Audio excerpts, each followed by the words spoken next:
So what's going on? You didn't come down here with no cameras and all. I asked you that earlier. No, you did. I said, don't come down here with no goddamn cameras and stuff. Hello? I told you I didn't want my face on this shit. Even if your face is shown, how would somebody come after you if nobody knows where to go? You'd be surprised who knows me. Everybody in Brooklyn know me. But if they don't know where you are. And they know me in Harlem too. They know my face. But they don't know where you are. I might not even make no fucking independent film. Motherfuckers come after me. You guys ready? And I have a 50 pounds.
I don't like the word informant.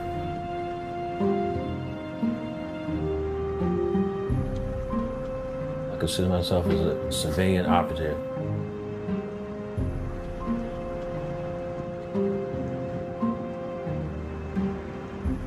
The public's not supposed to know I work for them.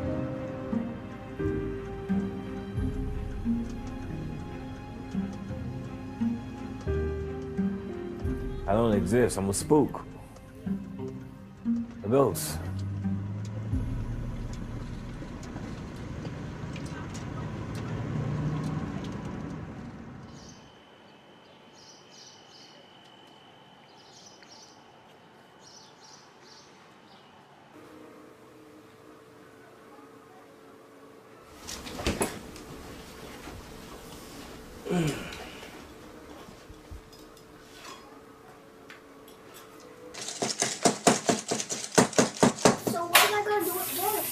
Show you. Patience. Patience, little one. Patience. Cool. Still a caterpillar. You're not a butterfly yet. Dude, you gotta have that magic touch. See like that? See how there? I'll take care of the side. You just take care of that part. Bring it over a little bit. There you go.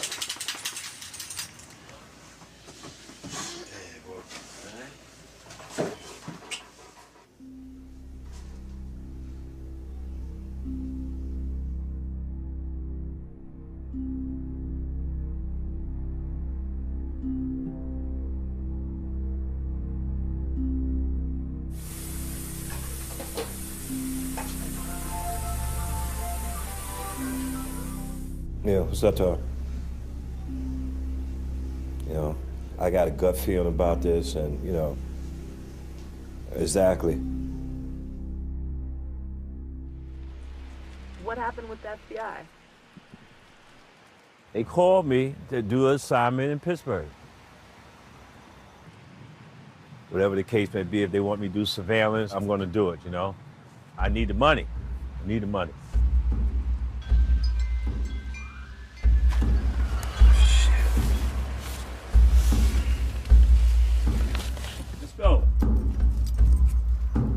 Whenever this case comes out, if it's worth $200,000, I'm gonna give it all to my son.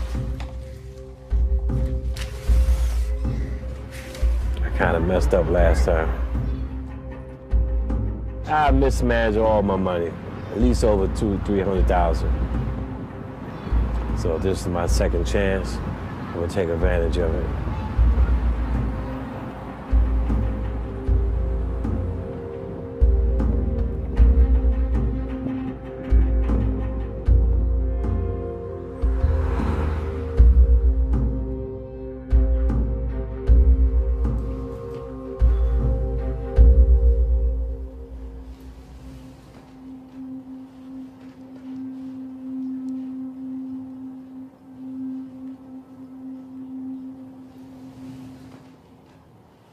What is the map on the wall? Why is the what? Why is the map on the wall? Find my locations around here. Is there significance to the red lines? Yes. It's regarding the work I do. No, I'm gonna give you the picture. I'm gonna put them up on here. It'll be better for you because I don't want to explain nothing to you. You got it? That's it. Don't ask no questions who they are. I'm giving you something that you shouldn't be seeing anyway. You know something?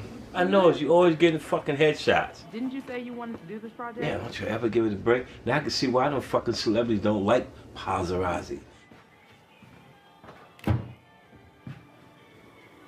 not gonna tell us anything?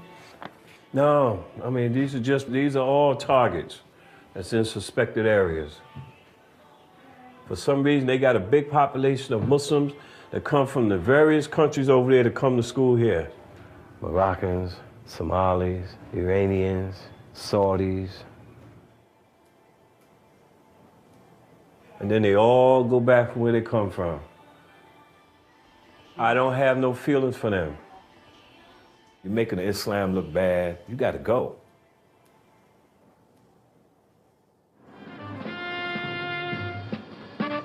In a new book called The Terror Factory, Trevor Aronson documents how the Federal Bureau of Investigation has built a vast network of informants since 9/11 and how those new FBI tactics work within the delicate balance between civil liberties and domestic safety. You know, before 9/11, the FBI investigated crimes after they occurred. And then after 9/11, the mandate on the FBI was never again. And so what they're trying to do now, unlike before, is stop crimes before they happen. And these sting operations are how they do that. How many informants did they employ before 9/11? Under Hoover, during the COINTELPRO days, the FBI had 1,500 informants. And then after 9/11, there was an explosion up to 15,000. Hasn't the FBI actually recruited criminals and con men?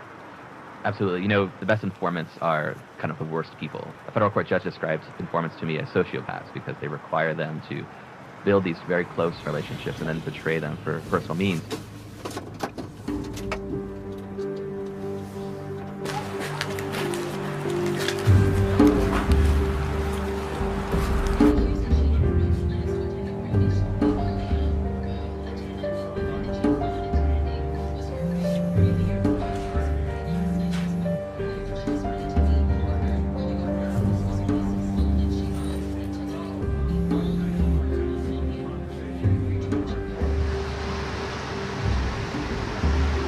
They want to make a big bust. And they want to bust this guy, and whoever else is his associates regarding that.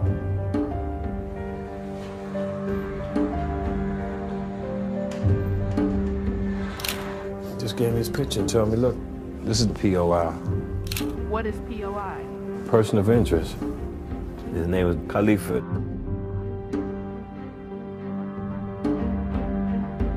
They suspect that he might be involved with individuals dealing with domestic terrorism.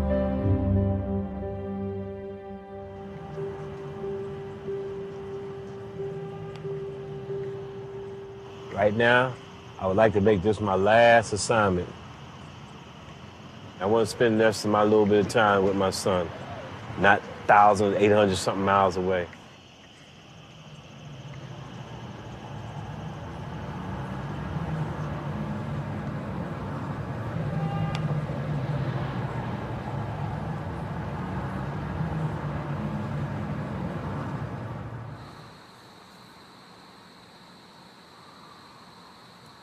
Have you made contact with the POI? Yep. I bumped into him by accident on my own. I just happened to be walking because I was going to go to Goodwill.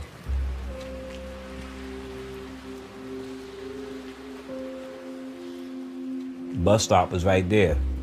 And I happened to see him and his wife, so I walked over there and greeted them.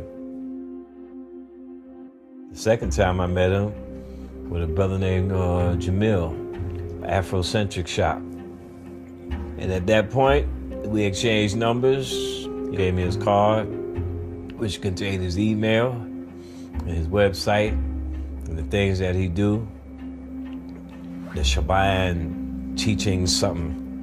What does Al-Shabaab mean in Arabic? It's supposed to be students. But in Somali, the word Shaban is linked to a terrorist group.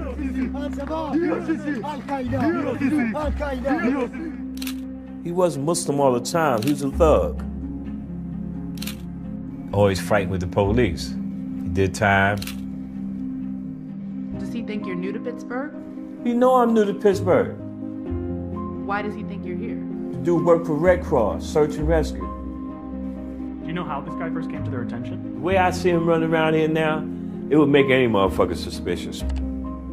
He walking around looking like a Taliban. My name is Khalifa Al-Akili, and I am from Pittsburgh, Pennsylvania, United States of America. Darrakuf, the belly of the beast. La ilaha illallah Muhammadur Rasulullah. His whole concept is about the government. He don't like the government. Why must we never forget 9/11 people killed, murdered, or die every single day?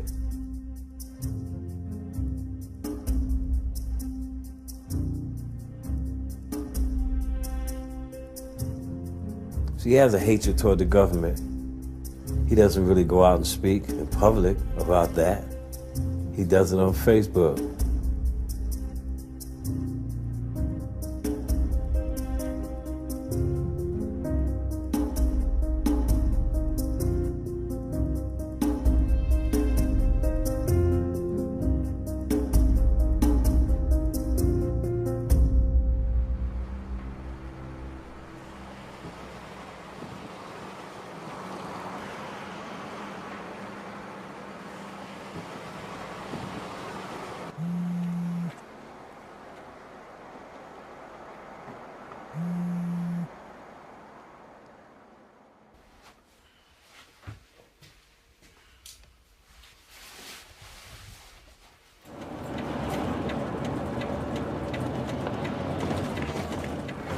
Right here.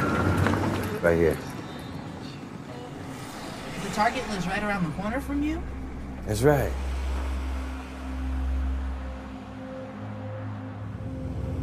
Most of the times they just tell you to get close to the target. If you can get in the same apartment building, 2 or 3 blocks proximity. Twice a week, their agents tell me, yo, he gonna be here, he gonna be there. Because it's obvious they're tapping his phones. These agents here is a little slow. They're not used to dealing with so-called domestic terrorist individuals. They ain't like New York.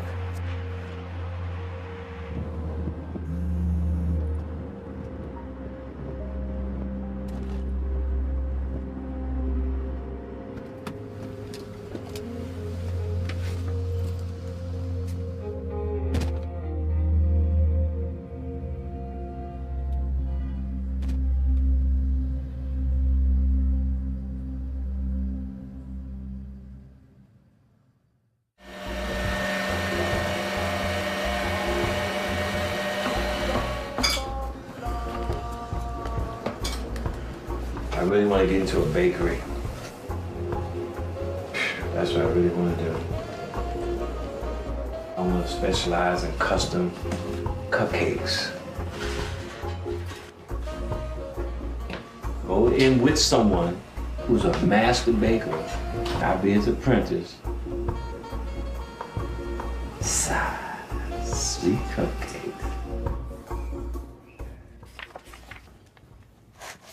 How was your meeting with the agents? The meeting was somewhat brief, and they said, you know, to gather information, gather intel. You know, in the interest of national security, then I shall oblige by gathering that information and taking it to my superiors, who at this time will be paying me some money.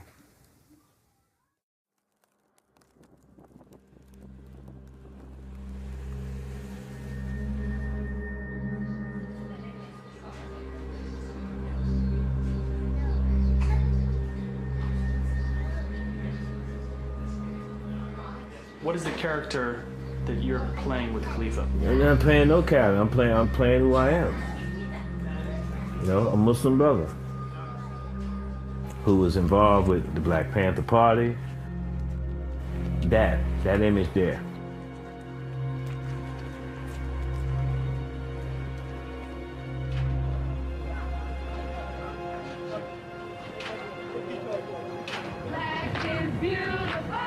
Say all to the people. All to the people. Say off the pin. Off the pin. I joined the Black Panther Party, if I remember correctly. It was during the springtime, yeah, around 1967. At that time, I was a little fly kid, wearing fly clothes.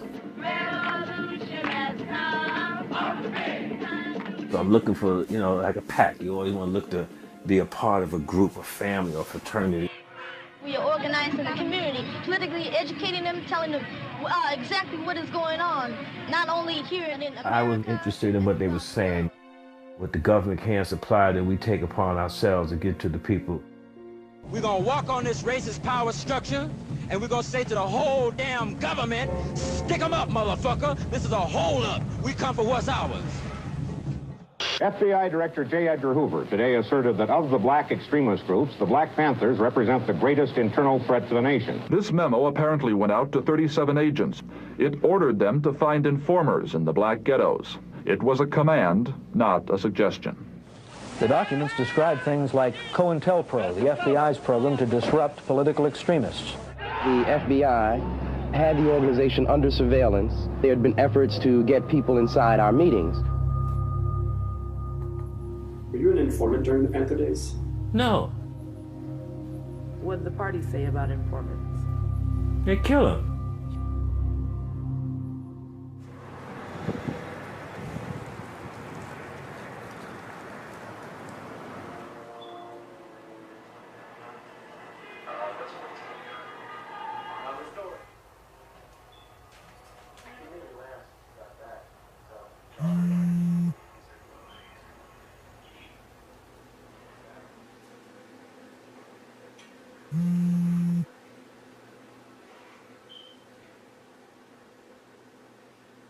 Are all of your POIs Muslim? Yes, all the POIs are Muslims.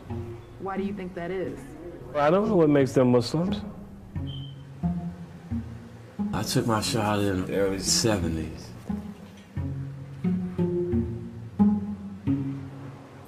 It's a very practical religion, but there are certain things you have to maintain, you know, help one another, and virtues and piety.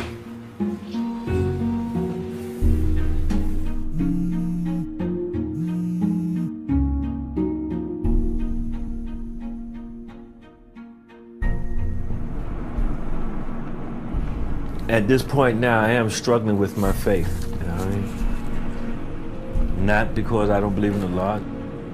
Things didn't go my way as I may have planned it to be. And there's times I've been strong, there's times I've been weak. You know?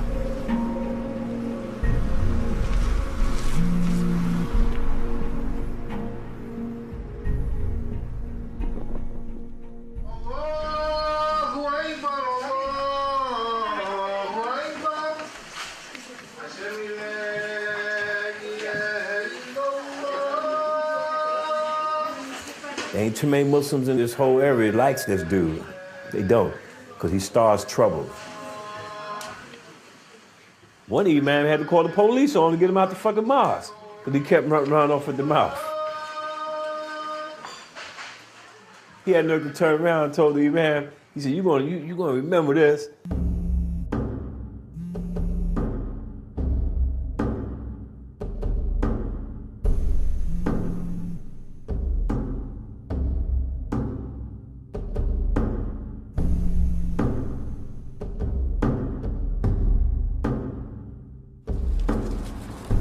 About getting someone to talk about jihad? You don't do it that way. You just talk about Islam.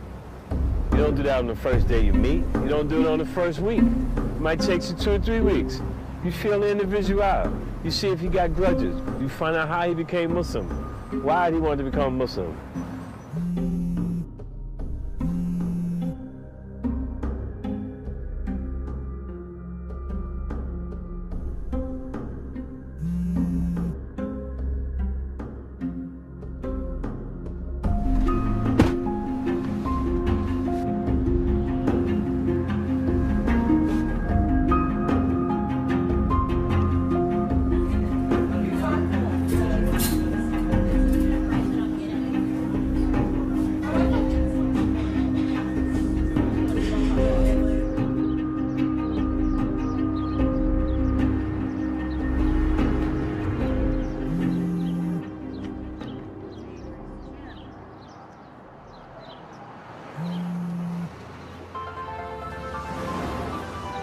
Yeah, what's that talk?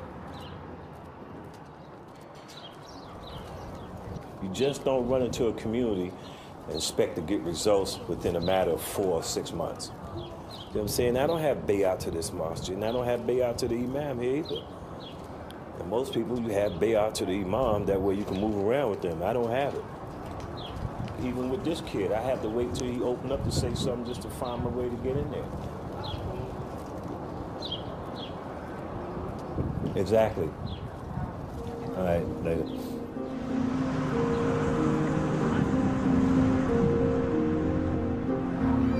Some of my other cases, other individuals, we had a lot in common. Even though this guy's Muslim, I'm Muslim, but that's as far as it goes. He and I have nothing in common at all. Music-wise, politics, culture, none of it.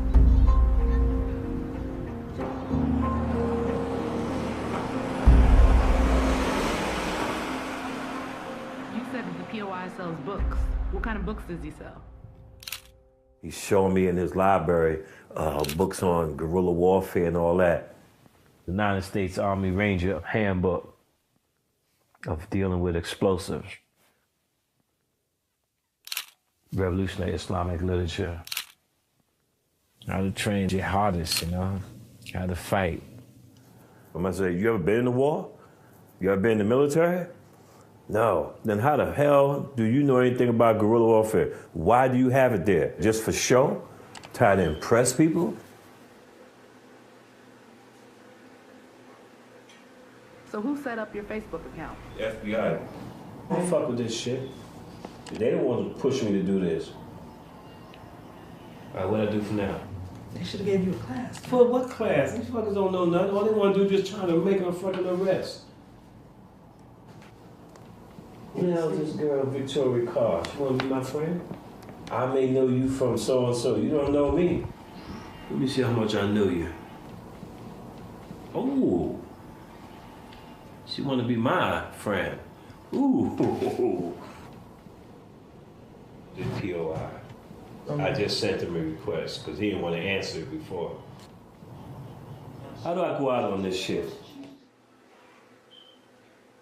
Have you ever gotten a target that was a friend or a family member? Yeah. Shaw. Shaw was my friend. Was he a friend before you? He was my friend. Yes, he was my friend. Yes, he was. Was he a friend before you? Yes, he was my friend. You asked the question 3 times. I didn't told you. Yes, he was my friend prior to him being investigated.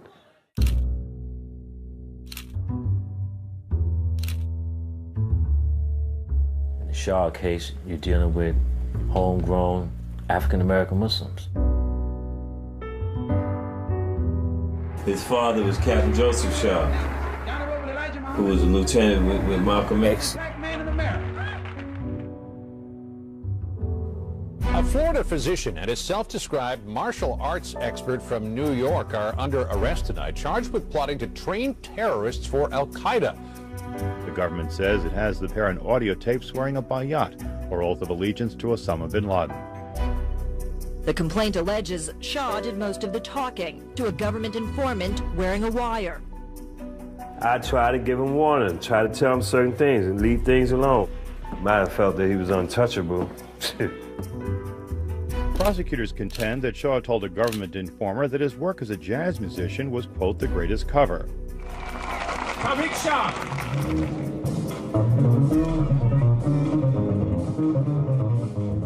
Shaw was introduced to me by an agent while Shaw was doing the gig. I went for bass lessons 3 times a week in his house. That was my front. And of course, when he learned these bass lessons, I'm talking with him. My pitch was that he can make some money if he makes some alliance with Al-Qaeda.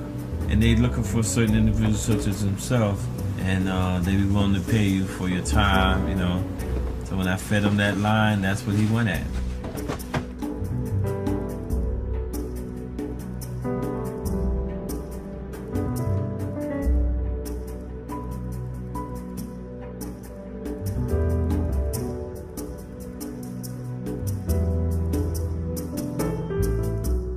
It was like a bait threw the hook out there, he bit into it.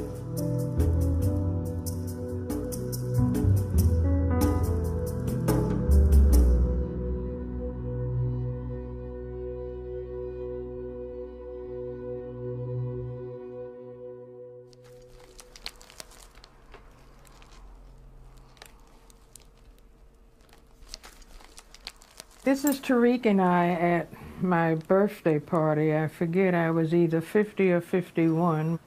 They had given me a birthday party with a stripper. But we will not take pictures of the stripper. Tariq mentioned that he was giving this person bass lessons, and I didn't even know his name. So then when he had said that this particular person needed a place to stay, and would I be willing to rent him the apartment downstairs? So I said to Tariq, well, I don't know this person. So he said, well, Ma, I can vouch for him. I said, are you sure? He's doing pretty good. As well as can be expected under the conditions.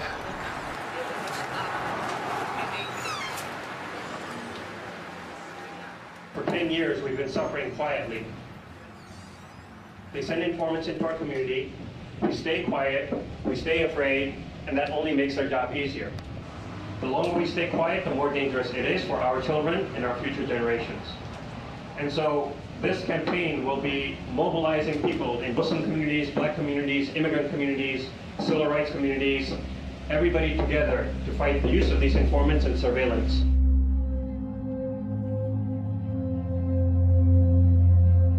I think Tariq is so hurt because he liked the brother and he trusted the brother.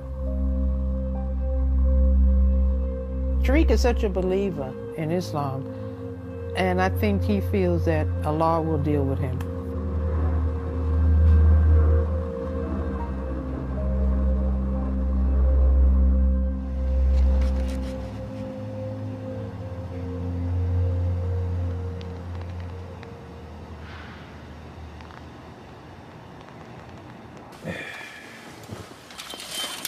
Get up, get up.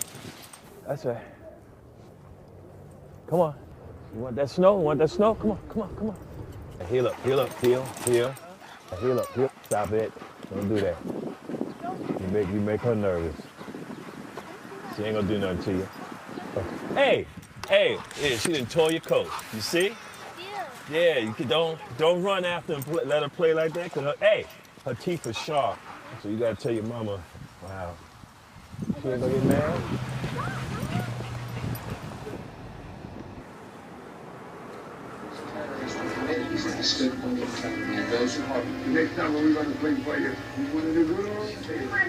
Previously on Homeland. She wants out. She asked for $5 million and a flight to Detroit. This is not some setup. It's real. An informant married for years to a Hezbollah commander turns up out of the blue, promising out. Forgive me, I thought we'd be better to meet her sooner rather than later. Well, we were supposed to meet her together, so you can talk to her and I could assess her reliability. Meaning you don't trust my judgment? Meaning the entire point of the protocol was to keep your judgment out of it. Jerry, we're gonna have to get back to you. Saul, she seemed credible to you? I'm not really in a position to say. How exactly do they train you to kind of prepare? They don't train me for nothing. It's how I use the language.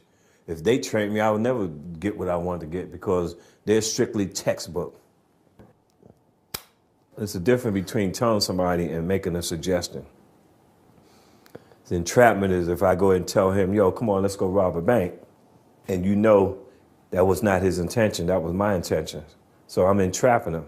I don't make the suggestions. I may go and say, damn, there's a lot of money in there, boy. I see all the motherfuckers dropping off all that damn money. And he feeds into it and he go, shit, I sure like to take that.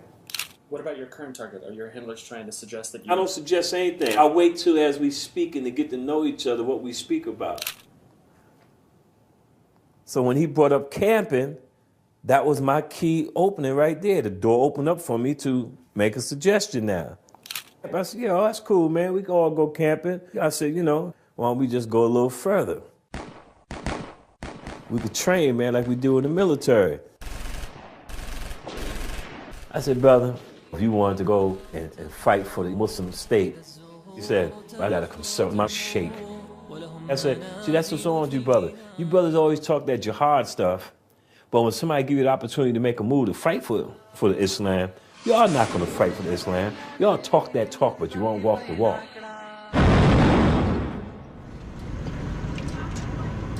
He's not really a good Muslim.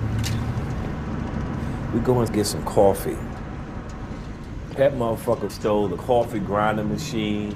He stole the coffee urn. And I told him straight up after he done it like his fourth stealing, I said, yo, man, did you consult your sheikh and your imam when you was stealing all that stuff? I ain't gotta wear no kufi. I ain't gotta wear no kafaya. I ain't gotta wear a goddamn thing to say I'm Muslim. I said, that should already been established way before we was born.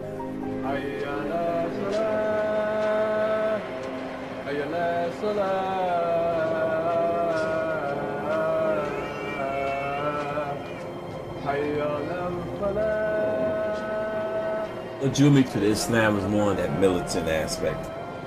Not a jihadist, but more of a stand up, take no bullshit. Brothers and sisters, you must be abreast what's happening over the world. You must read. Your first reading is Quran and Sunnah. Nice community of brothers, man. You know what I mean? Some of them used to be Panthers, and some used to be New African, brothers. Imam Siraj, me and him used to sit down and talk. We were good friends. All the brothers are good friends. We all tight. It was just that inner circle, the inner circle and the outer circle. I was part of the Security Council. Crack epidemic was bad, man. It was really bad. We used to clean up neighborhood. We used to clean up the drug dealers. I provided intel where all the drug dealers would be at. I was an asset to the community. I loved it. I loved it.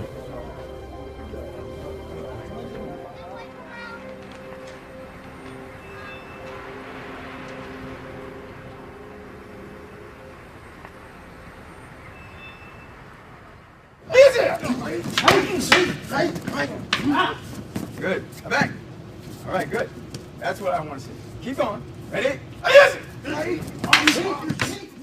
When I first met Saeed, it was around the time that we were dealing with the drug problem here in the neighborhood. We had a very good impression of him. He was very much involved. He was knowledgeable about certain things. He has a very pleasant personality. He's very intelligent, man. Very intelligent. What do you think your reputation at the mosque is now? Oh, man, it's probably gonna kill that motherfucker when I see him, boy. I'm gonna put a mud hole in him, boy. I broke a solemn oath against another Muslim. They don't give a shit if the other Muslim's bad or not. He's a Muslim.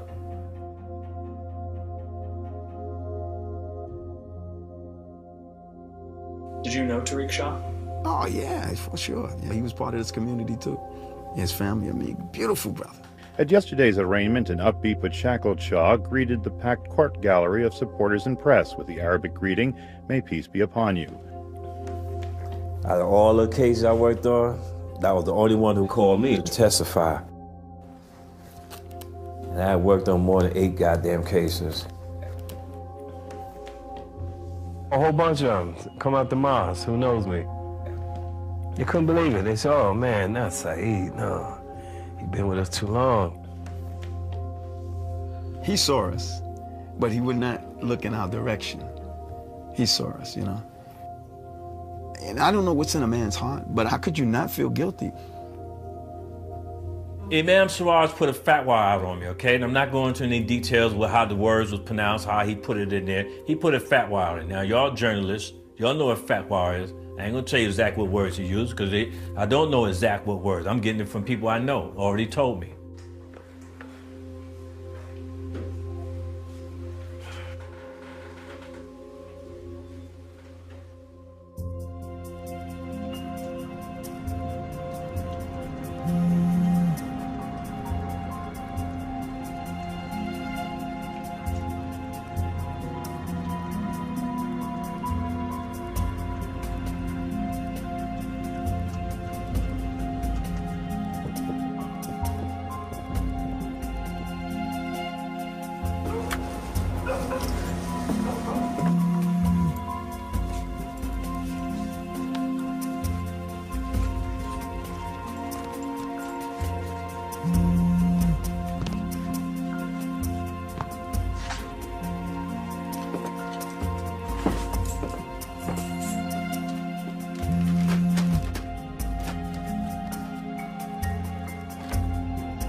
One thing about the government will use you and they would drop your ass like a hot motherfucking stone. And don't be a motherfucking convict, or they really get over on you then. I spent all my money this week, man. Ain't that a bitch? That's $11. That's all I got, man. Would you consider this full-time work? They consider it full-time, so I don't see no full-time money. What would you say your services are worth? My services need to be at least over $3,500. What are you basing that rate on? I base it on my investigation techniques, infiltrating some radical fucking group that they not even sure about. Now, the only way I could push their fucking wig back, unless I just tell them I'm out of here. Cause I'm not gonna bust my ass. You got me waking up 5 o'clock in the fucking morning chasing a fucking ghost.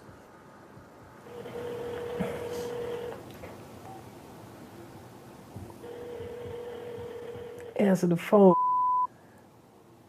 Hello. Hey, I see you. You see me? Yeah. Oh, okay. Look at him.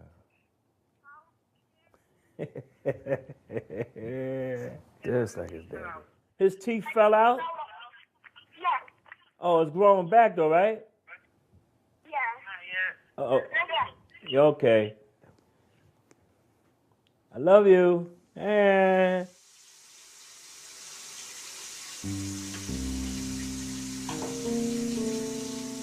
living this type of life, man, you lose out on a lot of shit, man. Family life, your social life.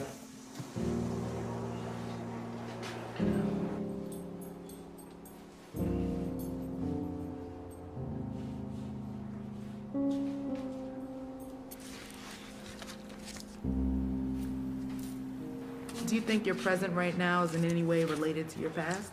What I done in the past, I don't even like to bring it back up. I really don't. You know, even if you try to bounce back, even to make amends for the things you may have done.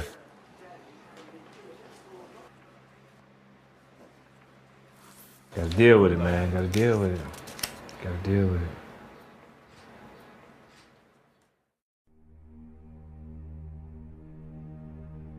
I was a revolutionary activist.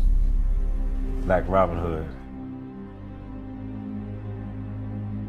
I was with a certain crew that was setting up certain institutions to be appropriated for our cause. Postal Service, banks, New York City Transit. Right, so all we did was just expropriate it back to the people, the masses.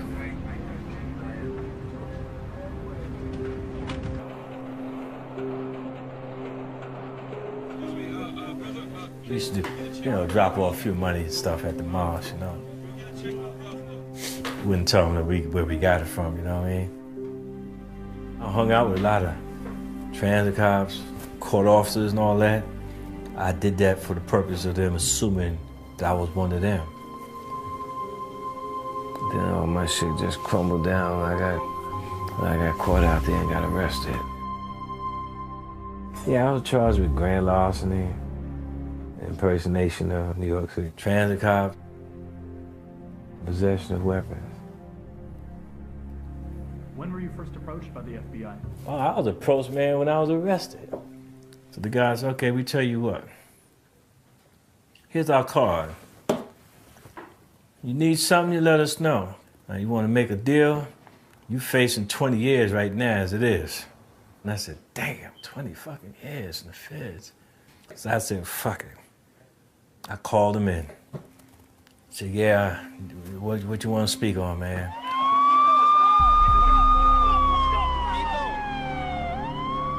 After World Trade Center, they felt that certain Muslim communities domestically was involved. I happened to know Blind Sheikh, that I was part of the security detail. So they felt that I knew the routine, which I didn't really.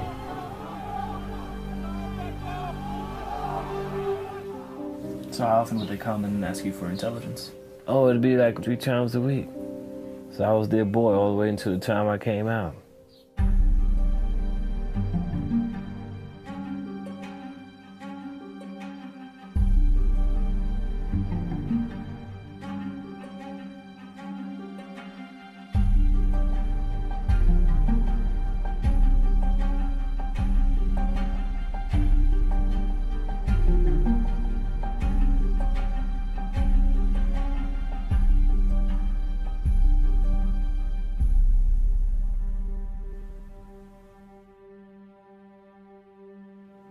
after 9/11, I got a call. He said, look, we're gonna come by and talk. I said, okay. I opened the door, he came in, he had another agent with him.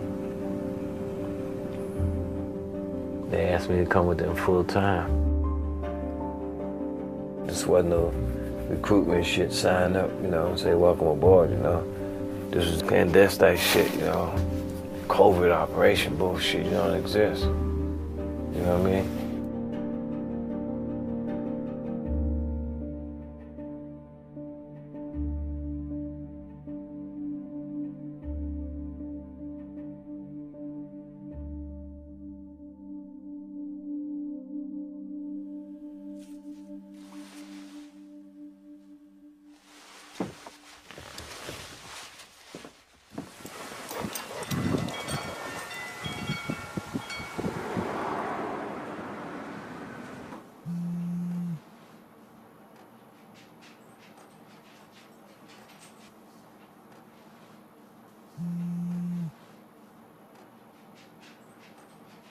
Truthfully speaking, y'all got him thinking that he's like the top-notch terrorist around here.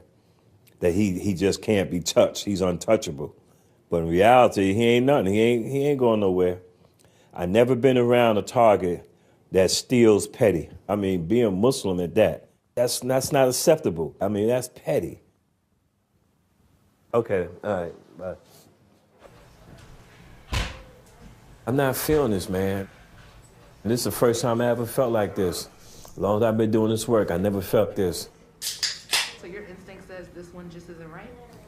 Not right that he'd do me bodily harm, but because he's unpredictable. He ain't the brightest, but he ain't the dumbest either.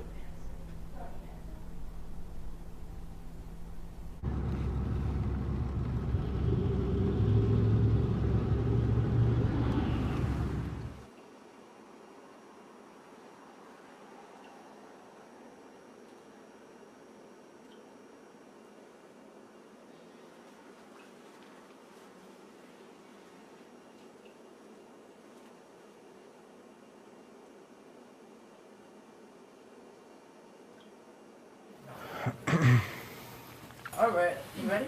Yeah. My name is Khalifa Al-Akili from Pittsburgh. In 1991, I accepted Islam, took Shahada. What was the religion that you were born into? Well, we're all born Muslim, but I was raised Protestant.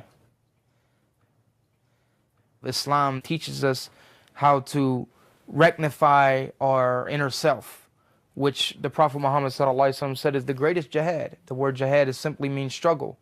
And the greatest jihad that every believer, man and woman, will go through is that inner struggle against our lower bestial desires.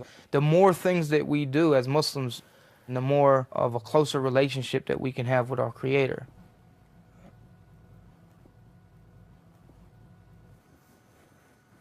Turn this up. Assalamualaikum, Khalif. You sent me know something, cause I text you and you didn't reply to the text. I don't know if you're sleeping or what, but when you get this message, give me a call, please. Inshallah. Assalamu.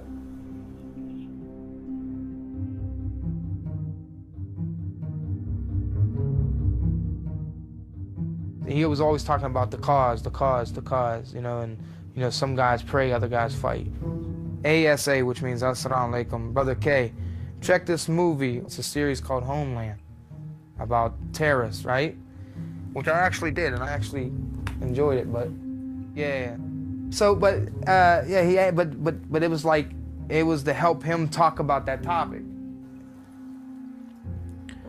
I was coming back from the store, and Sharif's truck came around the corner, so I waved at him, and he stops the truck, and the passenger side opens up. They bum rushed it. The Bureau brings in another CHS. What is CHS? It's a confidential human source. Name turns out to be Muhammad. All All I was supposed to do was introduce him to Khalifa. Just let him know, yo, I have an individual Muslims coming in. He's a recruiter for the Taliban, or he's a recruiter for the Al-Qaeda. You know, he's a good brother. You know, maybe y'all should meet. Short and simple. Before I could even introduce the fucking dude to the fucking POI, the motherfucker was jumping out my car already just to meet him. I'm like, what the fuck? The guy, he got out and he came up to me, gave me the greeting, assalamu alaikum, kissed me on both cheeks. And I swear to you, when I walked away from that situation, I walked away feeling like I just played a part in some Hollywood terrorist movie, that I just met like the leader of some terrorist organization. Actually, right there on the spot, he wanted to go have some coffee or sit down with me. And I told him no, you know, I still have to go visit my mother, and I'm actually on my way there and getting ready to catch the bus to go there. You know, I walked away, he got back in the truck. They still wanted me to proceed. I told him, man, I feel right going into that man's house, man, inquiring, what's up? Knowing that he just finished telling me not more than 20 minutes ago, he was at his mother's house. Oh, tell him that Muhammad got a card for his mother, and everything gonna be all right, so we didn't realize he was there. We just heard some noise at the door, so we knocked. So I said, really? Really? I said, that sounds real deep undercover, huh? Real deep. I said, I'm not gonna feel too comfortable at, but I'm gonna do it anyway. But I'm letting y'all know, when you fuck up, don't come at me and say it was my fault. I ain't hearing it. I know it was the front door. You hit a code on a keypad for the entrance to coming into the building, and I had it set up to ring to my cell phone.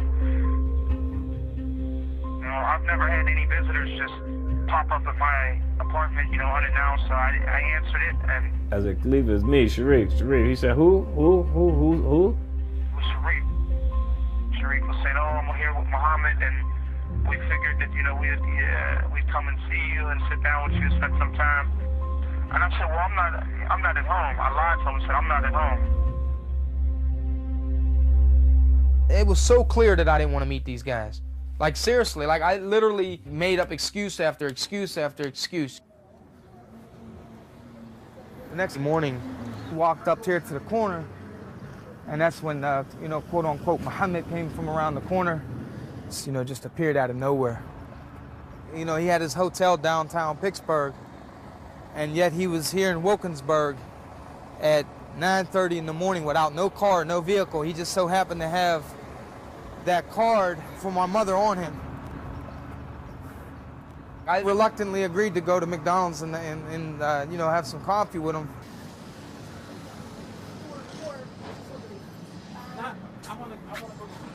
The morning that we all came in here, we actually sat at this first booth right here, and that's whenever he began to talk about his people being involved in jihad and whatnot and fighting. And this was the location that we sat down and had the coffee with him.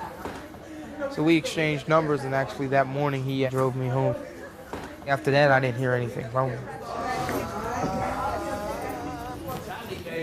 You know what that means, Taliban? Oh yeah? It means student of knowledge. Ain't nothing wrong with them, brother. Okay. The wearing of the turban been in existence thousands of years before the Taliban was even formulated in Afghanistan and Pakistan. Oh, okay. Yeah, my father's a Muslim. Alhamdulillah. Actually, Allah is just the Arabic name for God. Christians and Jews that speak Arabic.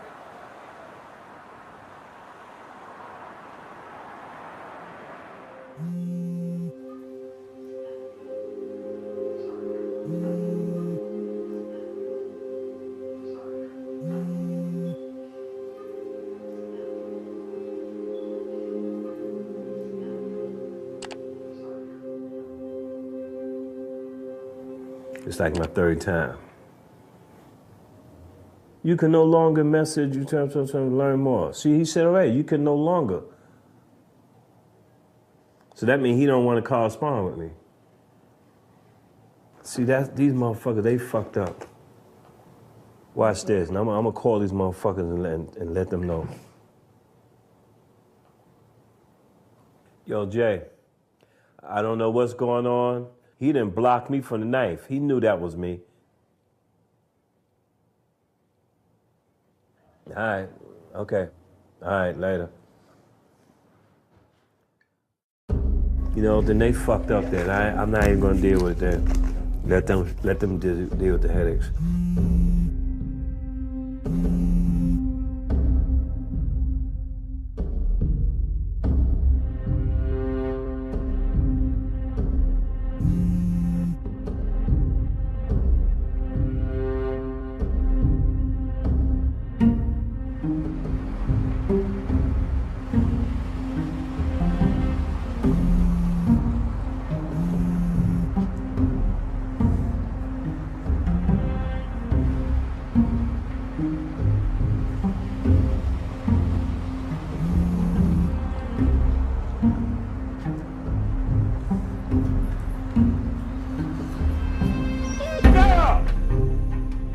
Fucking pissed me off today with your bullshit. I mean, I could have set him up and just take a fucking handgun and just put it somewhere and say, yo, y'all calling the locals, have the locals grab him right now, boom, he got a gun. And it's all over with. But they don't want to do it that way. And I told them, I said, I'm not here to entrap nobody. They trying to make me force this dude into saying something to support terrorism. I said, the dude is not a fucking terrorist, man. He's not even a pseudo-terrorist. He's nothing but an oxymoron. I said, what y'all been doing for the last 3 years? Y'all ain't seen nothing? If y'all ain't seen nothing, what y'all expect me to see?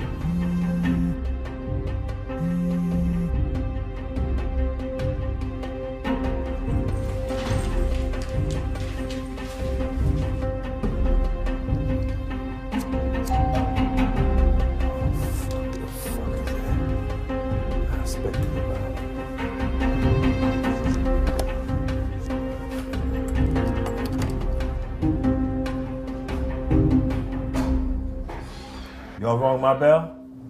Oh, yeah. Huh? Sorry. Happy birthday. Thank you. Thank you. I'm gonna get you something next month, okay? Okay. All right? Yeah. All right, tell your mama I said hello.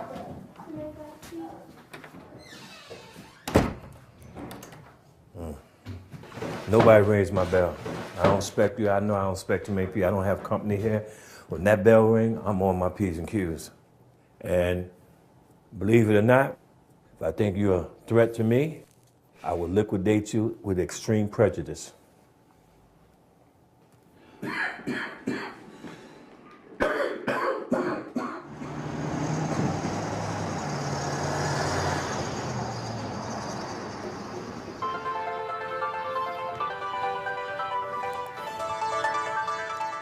I honestly believe if that incident, if that guy, the agent Rob and them brought up, if he wouldn't have did what they did, believe me, this thing could have went a little further. Right. He sensed things, so I shouldn't have to wait for him to even if it came to exposing me, and I don't want to be put in that situation. So I definitely have to stay under the radar to a certain extent. But that dude ain't gonna bust a grape. He ain't gonna throw rice at a wedding, believe me. You know, he's just, you know, eventually y'all may get him on something else. Maybe tax fraud, crossing state lines, you know. But I think it's just the Bureau gonna have to take a different approach at him. May have to go at him hardcore and just get him for the hell of it, you know what I mean? Black ball trick. Okay, all right. I'll talk to you later. All right, later. Now I'm out of here. Right now I'm looking at a projection of me being with my fucking son.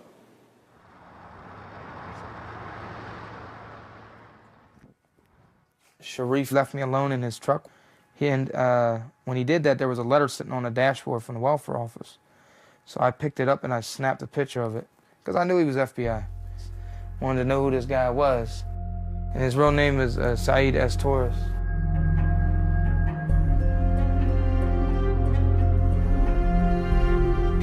Come on, Sheba. Come on. And this was a guy who used to email me all the time, Sheba. Call me, you know, Sheba, stay. Let's go out for coffee, I'll pick you up. But a lot of that slowed down dramatically after he introduced me to this quote-unquote Muhammad. I put his phone number through Google.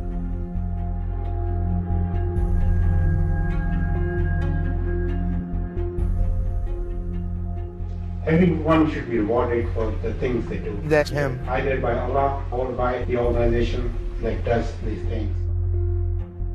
Muhammad, he was an informant for the FBI. And his real name is Shahid Hussein. I felt that I was almost obligated to expose these guys.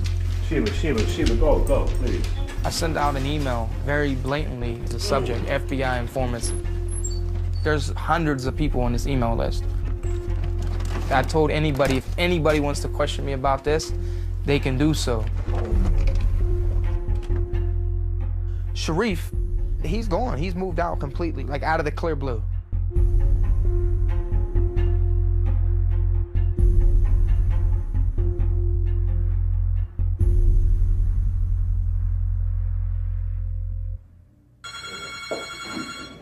Hello?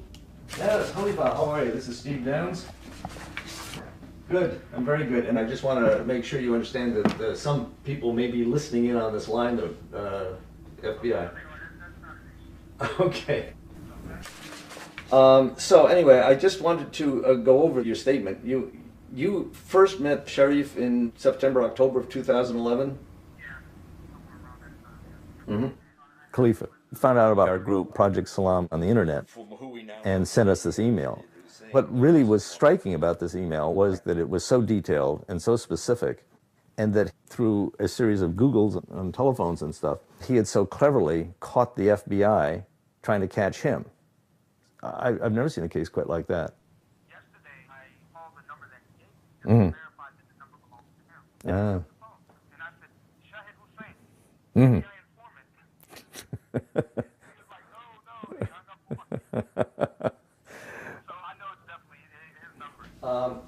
I just wanted to, well, one of the things that we were thinking about is that we would like to have a press conference down in Washington, and then maybe next Thursday, and call attention to all of this and make a big deal about it and really call the FBI out on it. Are you comfortable with that? My only concern is that I don't want them retaliating against you simply because they couldn't put a case together. But I think sometimes simply going public with it the way you have and notifying everybody is the best way to head it off. So. Exactly. The more people that know it, then it's not a mystery. Yeah. Right.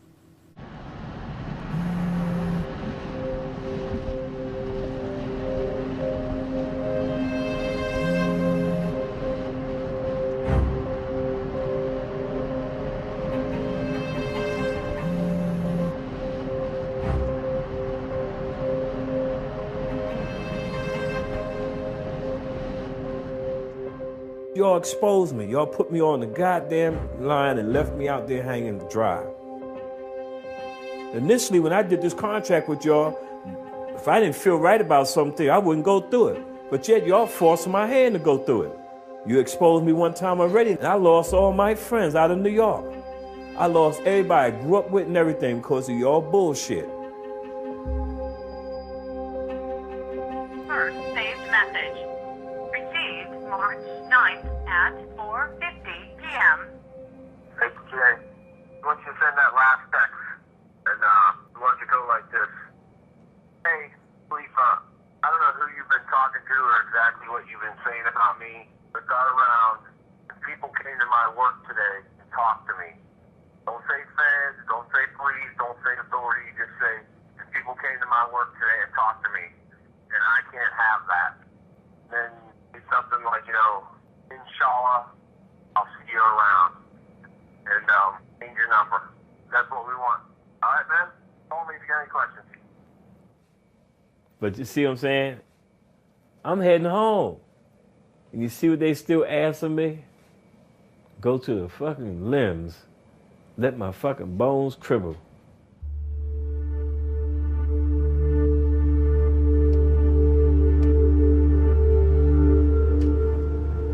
I got a meeting with my attorney.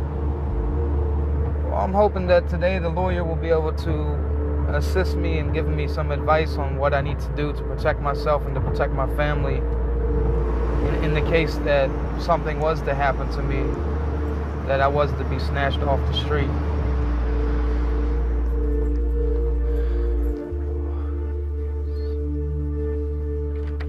Think of anything else unusual that's happened within the last year? People following you. Just yesterday, me and my wife went to Jamil's Global Village in East Liberty. And as soon as I walked in there, like not even a minute later, this guy walks in, he's on a Nextel's phone. And there's some clothing like directly in front of the door. He came in and he felt the sleeve of one of the clothes. And he was like, oh, this is nice material. And then Rafiq, joking with him, actually rubbed on his shirt and said, you got a nice shirt on too. And it was so clear that this man had a bulletproof vest on. For some reason, they're just attracted to you.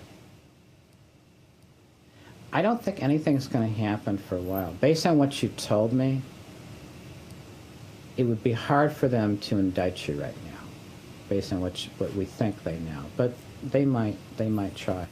If they do come to your house, they'll come, you know, late at night or early in the morning. Right. The fact that they haven't already arrested me, they obviously don't really have anything on me, and so they're still trying. But you never know, you know. Just you never know. As far as I know, I mean, Allah knows best, but I haven't seen anyone following me today.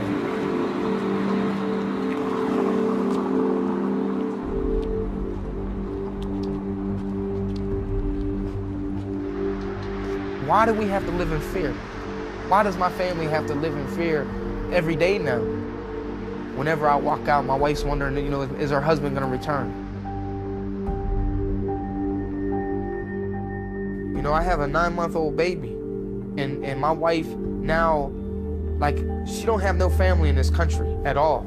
So if something happens to me, you know, where does that leave my family?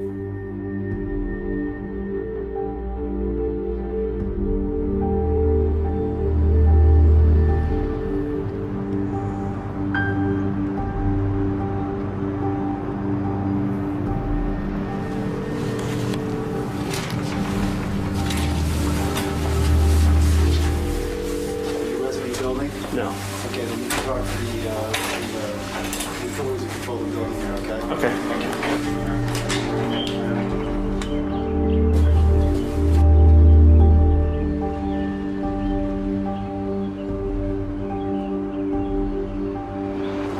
I haven't done anything to anybody. That's Prophet Muhammad sallallahu alaihi wasallam said, beware of the supplication of the person who is unjustly treated.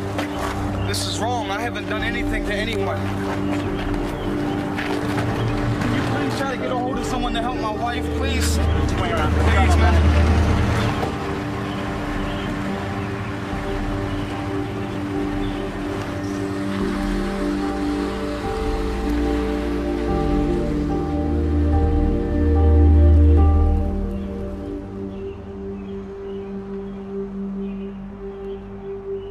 Investigators are questioning a man after the FBI raided his Wilkinsburg home. What they found inside has forced them to launch a major investigation.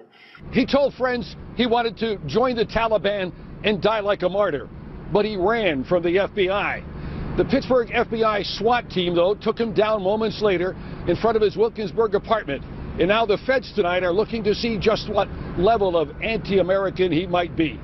Ali Al-Akili, also known as James Marvin Thomas Jr., was in possession of jihadist literature and literature on the U.S. military and its tactics, and that he promoted guerrilla violence against the U.S. Armed Forces. Now, tonight there is no hard evidence, according to the feds, that the suspect took any action against the United States. But this investigation of this suspect and his friends is far from over. Hey, little man. Come on. Hey, put your hands up. Don't you know how to fight yet? Yeah, I know you know. You got your little pretty face. You got a new dog, Tony Brown. Yeah, Daddy's here now. Wow. It's good to be home, man. It's really good.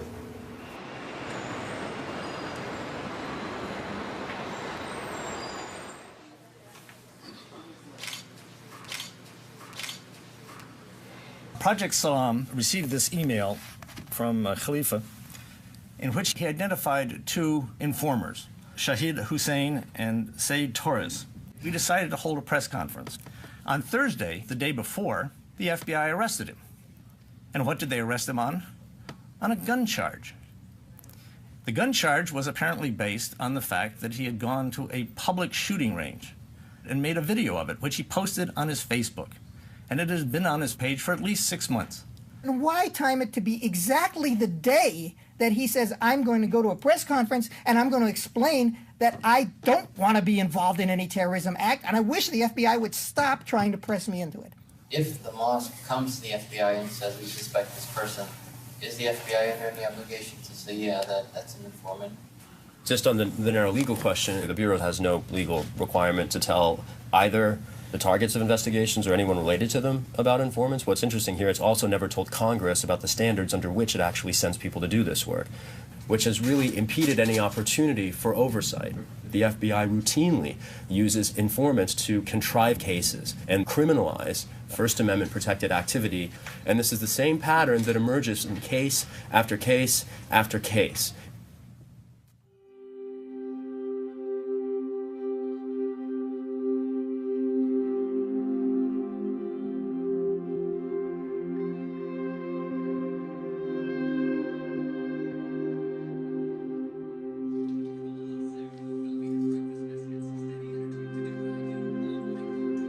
Tariq may be guilty, but you know what, of talking. In the whole thing, there was nothing about any weapons, no bomb, nothing. Talk.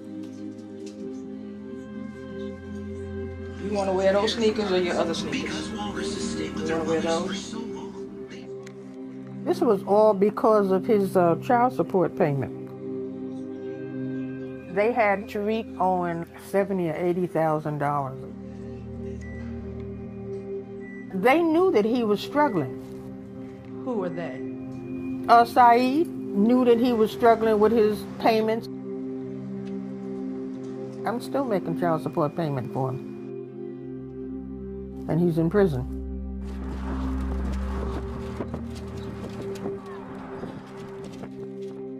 He felt desperate and he said, I'll do anything. That's when they said, we got him. Now you want to explain to him that since he feels so down and stuff, you got some people that will help him. Because he started saying he'll do desperate things. And that's all they wanted him to say.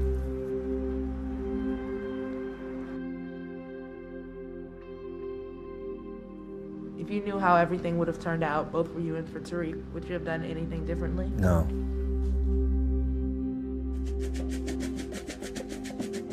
I'm not in control of this. They're in control of it. Who are they? The agents, man. Come on. Don't play with no word games with me. Who else is they? Who else I'm speaking of?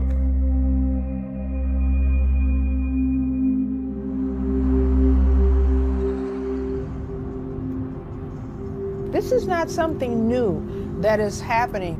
I mean, these are things that Malcolm used to talk about in the 60s.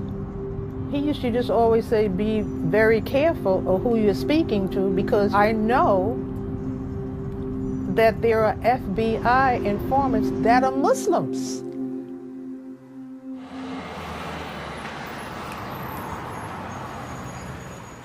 The Quran says to enjoin good, not to solicit or not to coerce him to do the wrong. That's a major violation of Quranic teachings, you know, to encourage people to do wrong. And that's what he was doing. One of his fears is that someone in this mosque may have issued a fatwa against them. No, Saeed, he knows better. Well, nobody put a fatwa on Saeed. Nobody.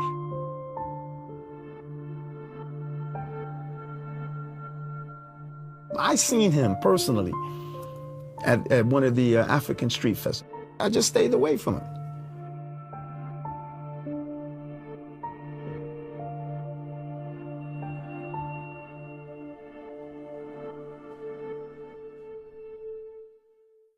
Hello, this is a prepaid collect call from an inmate at CCA Northeast Ohio Correctional Center. This call is subject to recording and monitoring.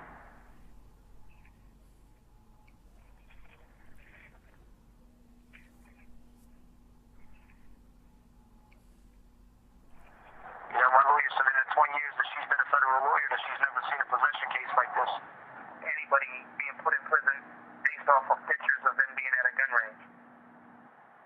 And if I go in there and I lose a child, I'm looking at a minimum of 15 years. Compared to a 10-year plea, which would allow me to get out in about 7 years. And I got a family to think about. I mean, what would any sensible person do? It's a gamble for me to fight these people. Thank you for using Securus. Goodbye.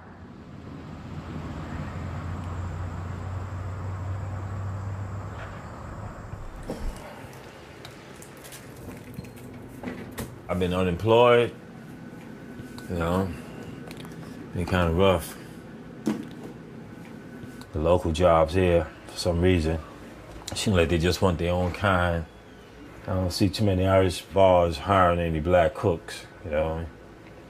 Other than that, I have no other resources in telling you how I'm going to try to maintain this family. When's the last time you heard from someone in the Bureau? It's been a while. Months. I should have never, you know, even considered dealing with them. You know what I mean? It's chaotic. I don't have words for it at this moment. I really don't. I believe because of what happened in Pittsburgh, I'm getting all kind of shit rolled down on me. You know? But if Khalifa was arrested, wasn't Pittsburgh a success? No. Why not? Because it was not what they wanted him for. Rough life, man, rough life. Sometimes I think I don't know if I made the right decision or what.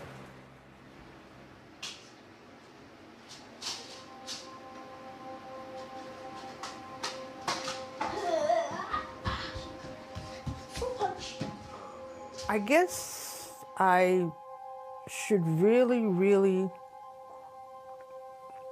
hate him. But you know why I don't? Because the old folks say, what you reap, you will sow. And with all that he's done to my family and somebody else's family, he may be physically out of jail, but mentally he's not. So I don't think that I would want to be in his place right now.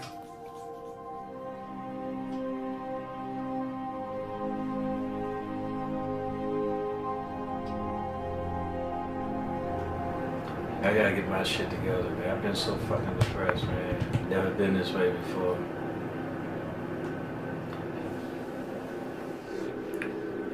I need to get a little more active, be a little more involved with my child. The correct way. Start reading with him.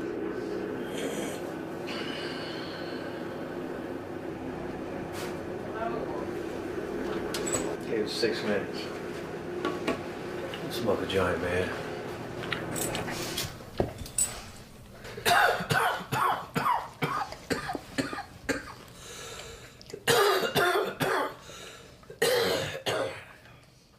I blame this all on the government. I'm trying to be a good fucking citizen. Look what happened. I'm fucking Muslim, I can't even go to the mosque. Ain't that a bitch? Cause the fucking mosque I can go to, you already infiltrated and been on the news and everything else. And my name's up there, so how the fuck I'm gonna pray? You violate my constitutional right now. You prevented me from going into the mosque because of my actions.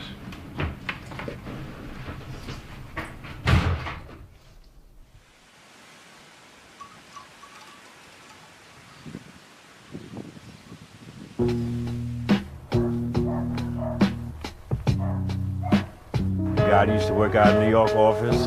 It's something in the making. It was only if I was interested in an assignment that's in a, would I be interested in going down there to do some work? I said, yeah, I could use the money. They getting ready to make a case. Where I fit in at, I don't know, see what I'm saying? So they must need my expertise because they always remember who they work with. They say, oh, I'll call Saeed up. Saeed can, yeah, he's the man for this one. Tell you the truth, I got over 5, 6 motherfucking convictions that they got. They worked on, they worked and they got it.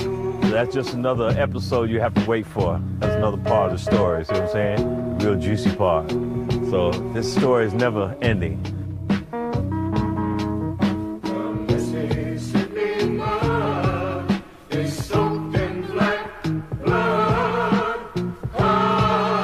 In another terror case. 2 men under arrest in a terror plot. Trying to detonate a car bomb. 1,000 pounds worth of explosives. Caught thanks to an FBI informant.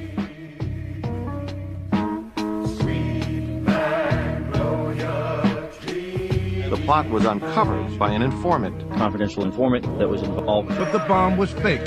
It was a sting. The FBI set the whole thing up and enticed them with money and gifts.